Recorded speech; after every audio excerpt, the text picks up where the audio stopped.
Welcome back. Britain is considering stepping up border security a day after migrants rushed to cross into the country from France. Traffic in the Channel Tunnel, the link between the two nations beneath the English Channel, is back up and running after Tuesday's chaos. A protest by striking French workers had blocked the tunnel on the French side, causing a traffic backup. Migrants took advantage of stopped vehicles and tried to jump onto waiting trucks to get into England. CNN's Erin Mclaughlin joins us now from London. Erin, we've seen some incredible pictures of migrants jumping on the back of lorries and riding underneath the trucks between the engine and the wheels, many desperate to get to the UK. Some drivers warn it's only a matter of time before the situation becomes deadly. Yes, some of the truck drivers saying that they're scared. They're saying that the migrants appear to be becoming increasingly desperate and therefore increasingly dangerous. They also say they've seen that some of the migrants have been armed with things such as knives. Meanwhile, for the most part, as you say, the transportation situation there in Calais has improved. The ferries, for the most part, on time. The rail as well, the Eurostar, on time as well. However, there is this issue of this backlog in Calais, trucks still waiting there for hours to cross the channel, once again proving to be magnets for these migrants trying to board the trucks. CNN crew on site today said they saw police officers chasing the migrants with pepper spray, trying to keep them away from the trucks. But overall, for the most part, the situation today has improved compared to the chaos of yesterday. A line of traffic snaking its way through France. Most places, this is a travel nightmare commuters try to avoid.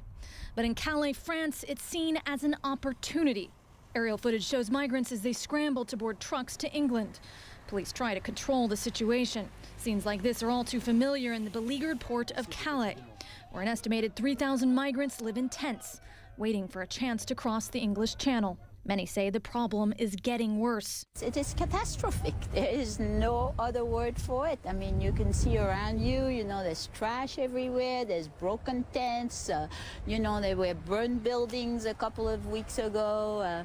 There's 3,000 people living in conditions like that and they don't have enough of anything. On Tuesday came an opportunity to escape the squalor. Disgruntled ferry employees protesting ship sales at the company created a barricade of burning tires and rubble outside the Eurotunnel, eventually shutting down the tunnel, Eurostar rail, and all ferry traffic, sparking travel chaos as far out as London. Police used tear gas and force.